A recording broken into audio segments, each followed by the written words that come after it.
Kemp joins us, over 250 professional games, was coach of the Warriors, played 25 times for the Kiwis. Mate, is that the door slammed, that defeat on the top 8? I know it's a mathematical possibility, but is it a possibility? Well, when they start talking mathematical possibilities, Marty, it's more or less 80% done.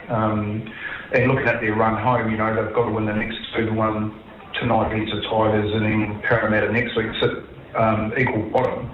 And then only one of the last 4 at home, which is Canterbury, and you've got the Dolphins and Cronulla in that mix as well, which like I said, Marty, 2 weeks ago, the problem that the Warriors have is they've got people that come up against teams that playing for something. Canberra on the back of 6 losses, fighting for the 8. You've got the Tigers coming. I thought they should have won that game last week, all but for a couple of silly errors from their winger. But they're fighting to beat Parramatta for the wooden spoon, and tonight is really critical, because if they get that win, then it throws Parramatta into the Warriors the following week, so we've got to beat them as well. So the question you asked me, is it basically slammed? I think there's a little bit of light coming through that door, but it's probably going to close over the next 4 to 5 weeks. You did pick Canberra to win that game. Before we get on to anything else, Sean Johnson in a podcast which has come out this week has kind of slammed everyone that's criticised Chanel Harris-Tavita, saying that there's no one actually that's talking on fandom that actually would be able to kick a goal. I disagree with him entirely. I think that Harris-Tavita's technique is completely flawed, and I think most of the people in the crowd would have kicked that last one. Tony, what did that say to you? It said to me.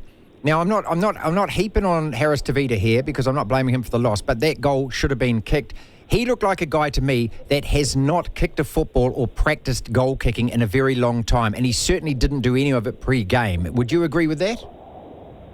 The latter part of the statement, Marty, definitely. When you go back to the World Cup, where Donald was sitting in some river whitebaiting, and for heaven knows, gets onto the football field to kick a goal to win a football game, and the rest is history, isn't it? They're making movies about the guy in the tight jersey, because the one thing he did do is he did his job, which was to kick a field goal, to kick a goal and win a game.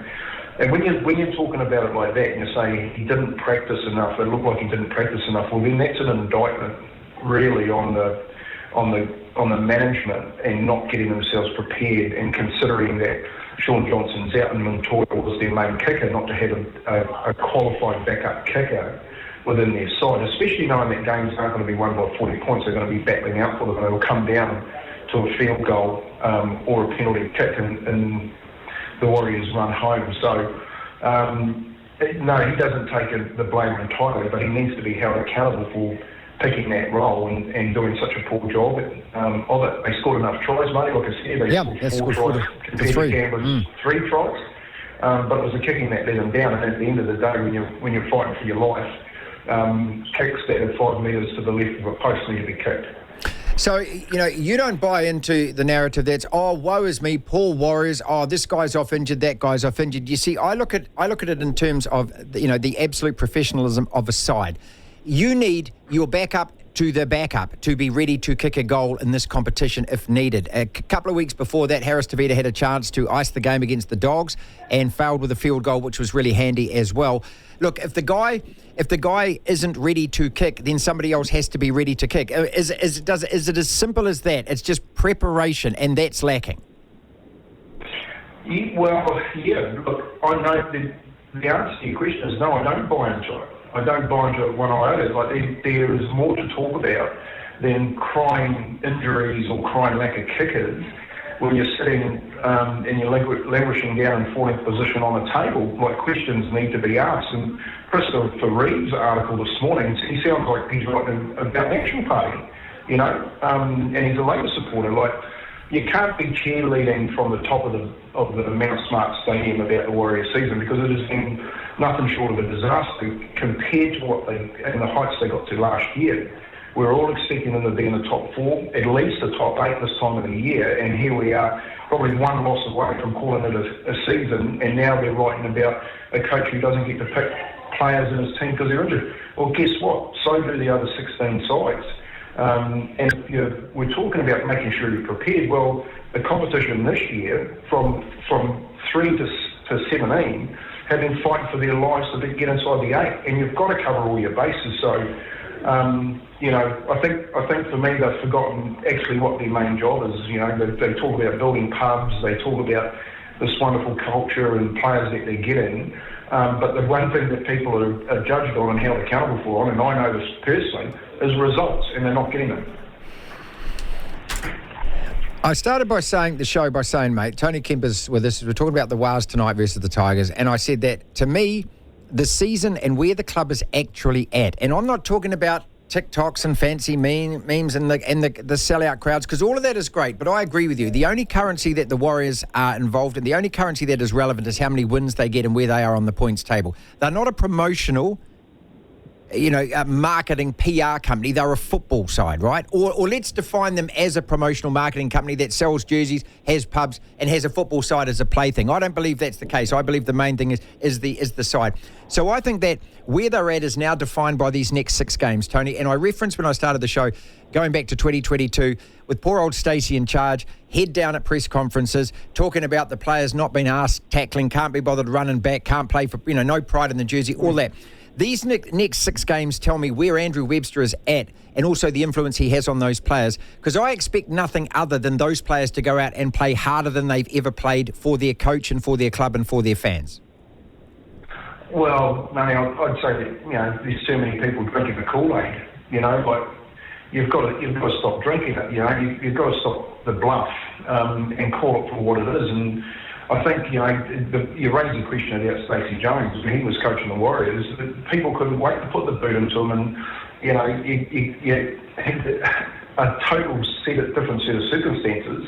But you find yourself in the same circumstances at the moment, and you have journalists and fans just drinking the Kool-Aid. Everything's going to be all right. Well, guess what? You're one loss away from a disastrous season, and you might have had a good season with your numbers and your jersey looks good and you're opening a pub and all this sort of stuff. But at the end of the day, people want this team to be winning. I will say, if they do get it right, then it will grow. The support and the confidence in the Warriors will grow. But I think at the moment, everyone's just drinking the Kool-Aid. You can't do nothing wrong, even if you're sitting 14th. It's for me not right. I think people should be really talking and putting some pressure on the actual issues that are around the club. And at the moment, you've got positional changes, you've got kicking issues, you've got everyone pointing at players not playing football. Well, hang on. What about the coaching? What about the managing? Where is the focus actually at? And I think that discussion should actually be starting to happen now.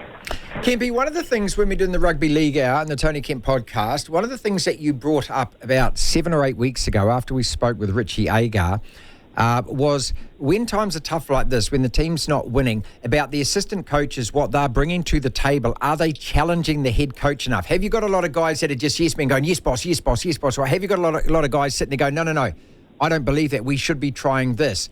How important is that now for Andrew Webster? I want him to be the main guy. I want him to make the decisions. I've got all the confidence in him. But the other assistant coach is bringing something else to the table.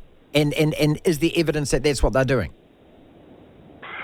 Well, there's evidence that it's not happening. And how would we measure that? Well, the Adam Blake saga in the middle of the year where he asked for a release because he'd signed for Cronulla and then backtracked on that. And then we've seen a drop in form and all sorts of talk about him not wanting to play there. He's got been kicked out of the changing room, don't want to be a part of the team and all this sort of stuff. Tends to lean towards a coach that actually hasn't got the power to remove someone. Because you'd say, if you're building this culture, then he doesn't want to be a part of that culture. You're probably better to move someone in there, aren't you, Marty? And you're trying to sort that sort of issue out right from the get-go. So when you're looking at having total autonomy, and that goes right down through your assistant coaches, you tend to think that if you've got a dictatorship happening in there and saying this is what we're doing and continue to do it this way, you're nothing but a pawn. You've got to remember that Andrew Webster was NRL Coach of the Year last year. This is really the test, isn't it? You're sitting 14th, you're fighting for your life to get into the 8. And all of a sudden you've still got people saying and talking about you as if you're sitting second in the competition. Like, he really hasn't felt the pressure from outside because the PR, you know, the TikToks and all this sort of stuff, the podcasts and the Sean Johnson and all that are throwing shade over the actual issue. And I think you're right. I think the issue is that no one wants to talk about it because, one, they don't have the autonomy to do that.